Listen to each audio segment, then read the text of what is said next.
Hey folks, welcome back to the channel. If this is your first time with us, my name is Alex. I'm that Hawaiian guy helping you folks out there in YouTube land build a stronger and safer portfolio.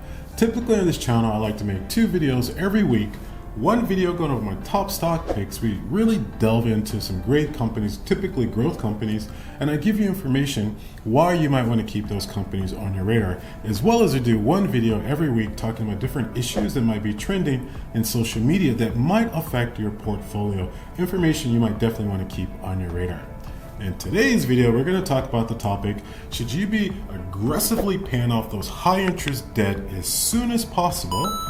Or should you pay the minimum of those high interest debt and take a big chunk of your savings and put it into the stock market preparing for retirement? That's what we're going to talk about in today's video. Without any further ado, let's get into it.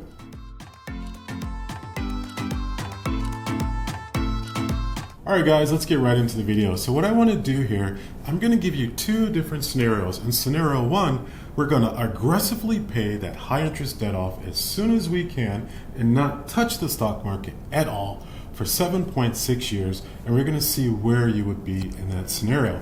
In scenario B, we're going to pay the minimum on that high interest debt and take all your remaining savings and aggressively put it into the stock market, and we're going to see where you will end up 7.6 years later. And by the end of this video, I hope you are able to make a more informed decision on what you should be doing with your finances. Now, the information that we're going to use here, or the statistics that we're going to use here in this video, are taken from a 2017-2018 Pew Charity Trust survey.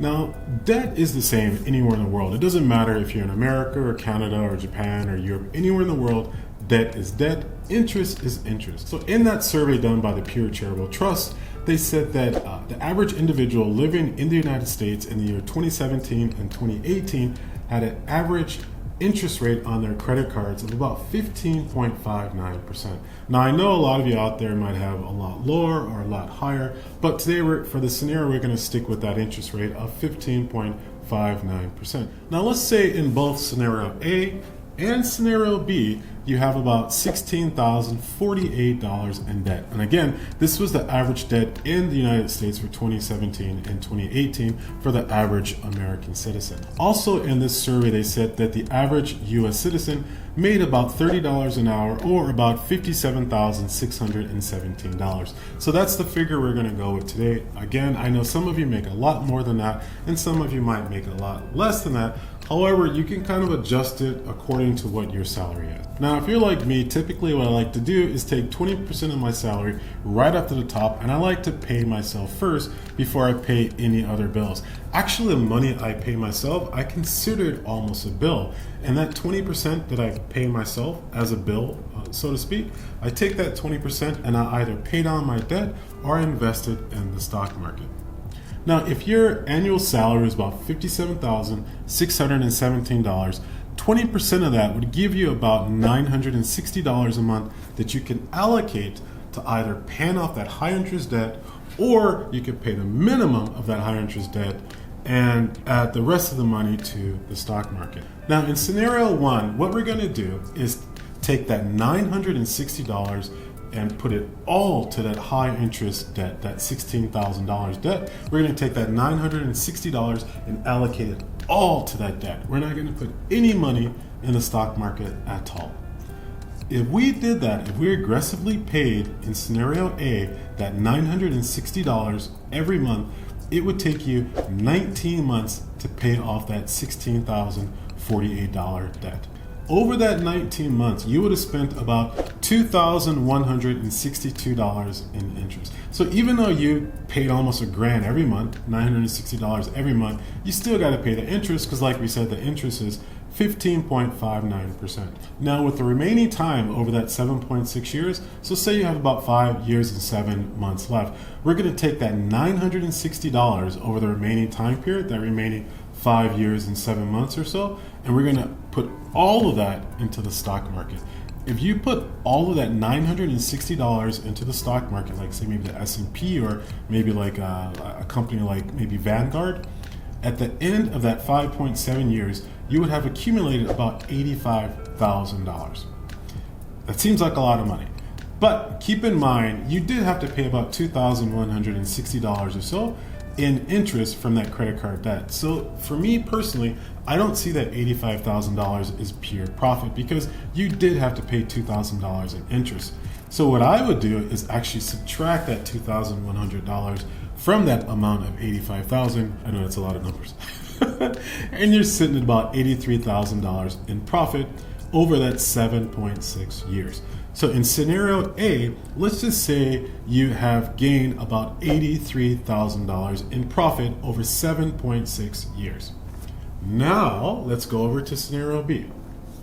Now, if you have a credit card debt of about $16,048, the average minimum payment you're going to need to make is about $300 per month. So in scenario B, what we're going to do is allocate $300 to our high interest debt, in this case, high interest credit card debt of 15.59%.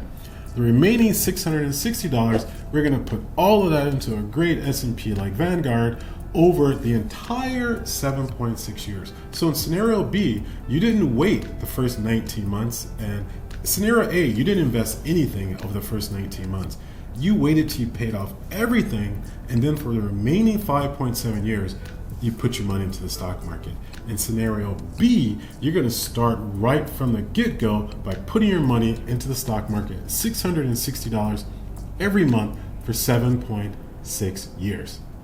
Now, if you invested in a great company like Vanguard, again, I'm not telling you to go out and buy Vanguard, but they say on average return in the stock market is about 7%. But if you followed like Vanguard, like maybe a VTI or VOO or VFV, depending on which ETF you're looking at, Vanguard has had an average of about 11 or 12%. So even though Vanguard is a lot higher as far as the returns, we're going to keep the statistical value of a return of 7%. Now, the reason I use 7.6 years is because if you made the minimum payment on a $16,048 high interest credit card debt at 15.59%, it would take you 7.6 years to pay it off. That's how I came up with the number of 7.6 years. So if you pay $300 a month for 7.6 years, you would have that credit card completely paid off. And that $600, the $660 that you put into the market every month for 7.6 years, you would have $71,000. But there's always a but. So over that 7.6 years, that because you only paid the minimum on that credit card, again at the interest of 15.59%, I know these are a lot of numbers, and I promise I'll simplify it at the end.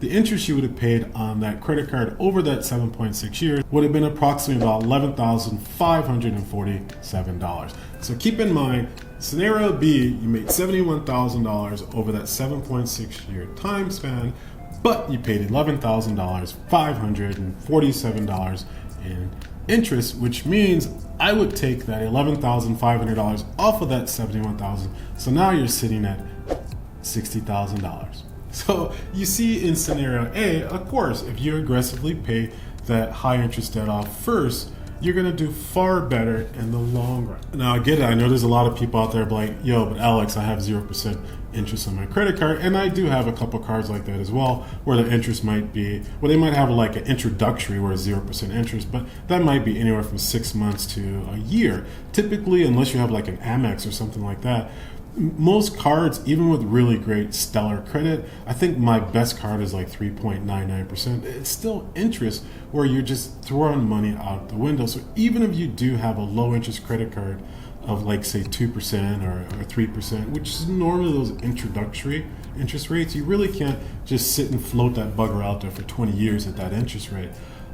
You will always do better to try to aggressively pay off that interest debt before you invest in the market. And the last point I have to make, if you are in a payday type loan or those predatory type loans where the interest is 250 or 300%, please, by all means, get those things paid for as soon as possible.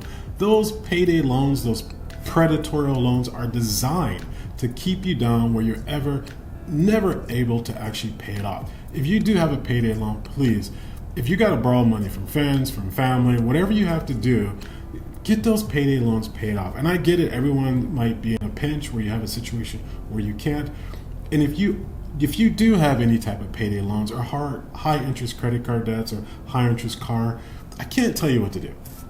But before you want to get in the game and start investing in your future, before you want to start trading in the stock market, me personally, I would pay off that debt first. Because if you have no debt on the side, all of the money that's sitting in your portfolio, that balance when it's growing and growing and growing, that is a true representation of the amount of money you earn for the year. Because just like when I told you in scenario A, you made $85,000 in the stock market, you do have to take in consideration the money that came out because you had to pay an interest for that credit card. So that's not money you actually earn. But if you don't have any of this high interest debt or debt period on the side, and you're actually just making money through the stock market, then that's actually true money that's going towards your retirement that you can make passive income. And the last point, I do understand that if you have a home mortgage or say like a student loan, those are the type of loans where you really can't pay off quickly. I mean, you do want to pay as much as you can.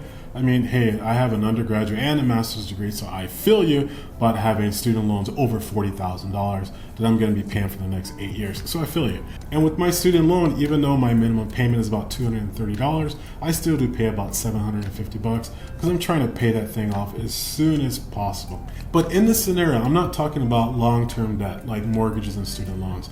If you do have a student loan, try to pay that thing off. And if you're in Canada or other countries around the world, you're super lucky you're not burdened with school debt like a lot of individuals in the US.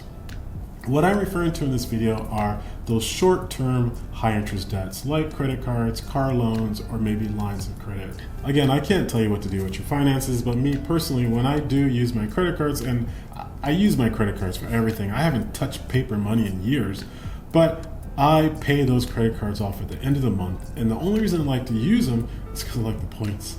I like those points.